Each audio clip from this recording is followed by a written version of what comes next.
Baik, Assalamualaikum warahmatullahi wabarakatuh. Kami dari kelompok 3 akan melakukan presentasi yang berjudul jenis, ciri-ciri, dan keterbatasan yang dimiliki oleh anak berkebutuhan khusus. Saya Evi Ainun Mardia yang berperan sebagai moderator dan pejabar, dan Irma Handayani yang berperan sebagai penjabar. Baik, saya akan mulai dari pengertian ABK.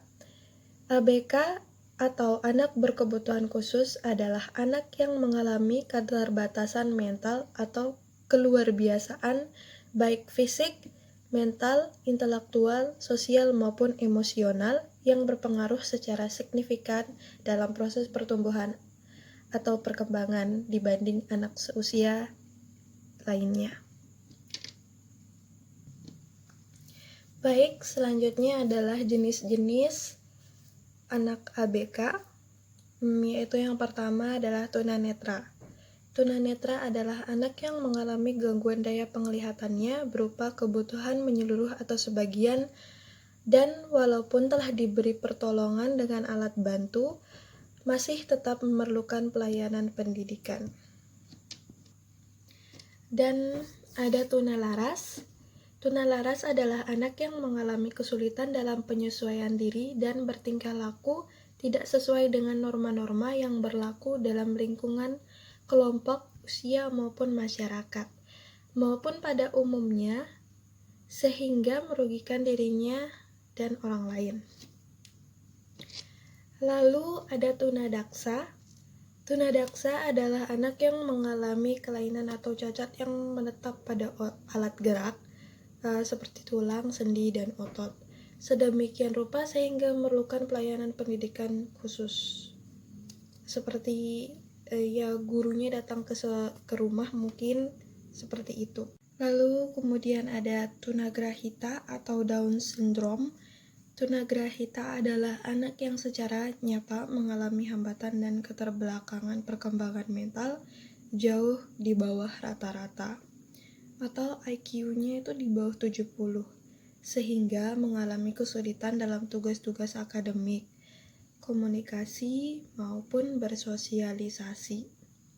Sehingga anak berkebutuhan khusus, khususnya tunagrahita ini, membutuhkan atau memerlukan pelayanan pendidikan khusus. Hambatan ini terjadi sebelum umur 18 tahun. Kemudian ada cerebral palsy atau gangguan atau hambatan karena kerusakan otak, brain injury, sehingga mempengaruhi pengendalian fungsi motorik. Dan ada gifted, adalah anak yang memiliki potensi kecerdasan inteligensi, kreativitas, dan tanggung jawab terhadap tugas atau task conformant di atas anak-anak seusianya atau anak normal. Jadi dia lebih pintar dari anak normal gitu maksudnya. Terus ada autisme atau autis yang paling sering kita temui di kalangan masyarakat kita adalah gangguan perkembangan anak yang disebabkan oleh adanya gangguan pada sistem saraf pusat yang mengakibatkan gangguan dalam interaksi sosial, komunikasi, dan perilaku. Dan kemudian ada Asperger disorder atau AD. Secara umum, performa anak Asperger disorder hampir sama dengan anak autisme, yaitu memiliki gangguan pada kemampuan komunikasi, interaksi sosial, dan tingkah lakunya. Bedanya, gangguan pada anak Asperger ini lebih ringan dibandingkan anak autisme dan sering disebut dengan istilah high functioning autisme. Adapun beberapa hal yang membedakan anak autisme dan dengan anak Asperger yaitu terletak pada kemampuan berbicara dan berbahasa. Kemampuan bahasa anak Asperger jauh lebih baik dibandingkan anak autisme. Intonasi bicara anak Asperger cenderung monoton, ekspresinya kurang hidup, cenderung murung, dan bicaranya hanya seputar pikirannya saja. Bila anak autisme, mereka tidak bisa berinteraksi dengan lingkungan sosialnya, sedangkan Asperger masih bisa berinteraksi dengan lingkungan sosialnya. Sekian penyampaian dari saya dan akan dilanjutkan oleh Irma Handayani. Assalamualaikum warahmatullahi wabarakatuh. Di sini saya akan melanjutkan presentasi dari kelompok 3 hasil makalah kami yang tentang anak kebutuhan khusus. Ciri-ciri anak berkebutuhan khusus. 1.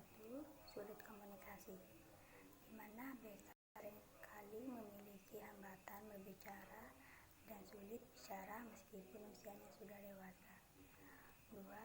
Kesulitan. Anak dengan kesulitan belajar merupakan individu yang memiliki gangguan pada satu atau lebih kemampuan dasar psikologis. 3. Kelainan fisik.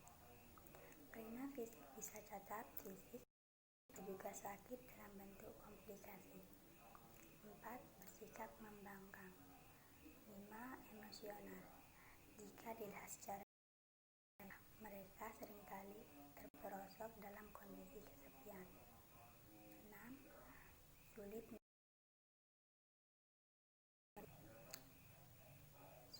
memegang ballpoint ataupun pensil yang digunakan dengan benar.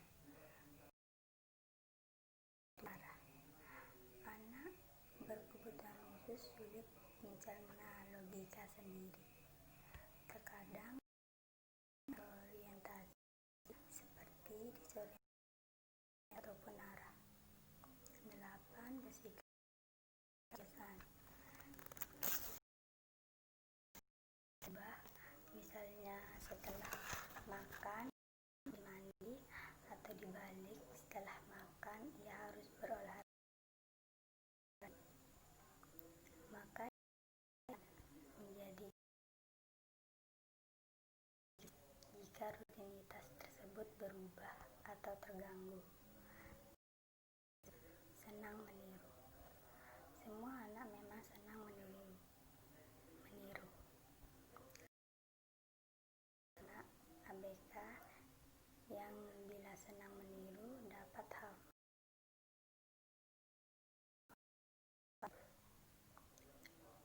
tanpa mengerti.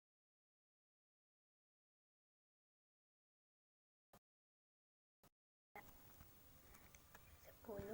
Berbicara tanpa henti.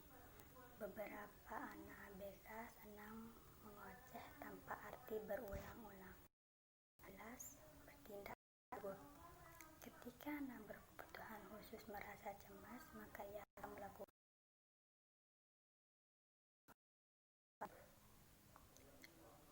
tanpa mengerti.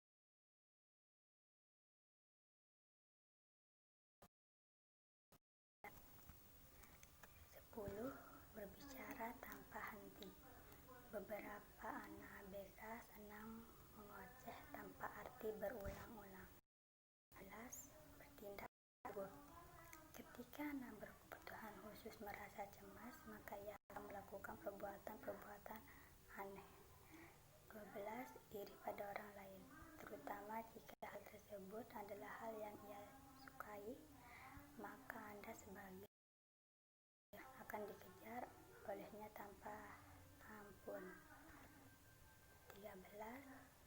Sensitivitas tinggi.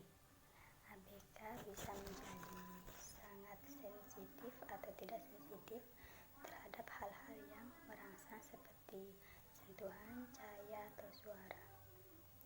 14.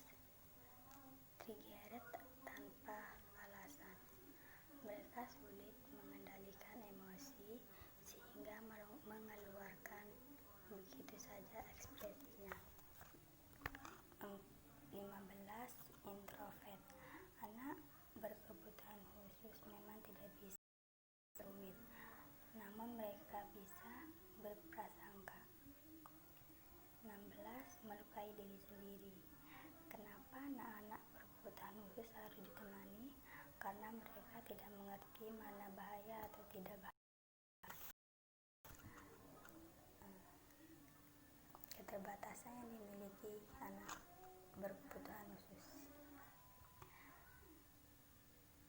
Anak-anak yang disebut debil dalam golongan ini memiliki mental 40, 60.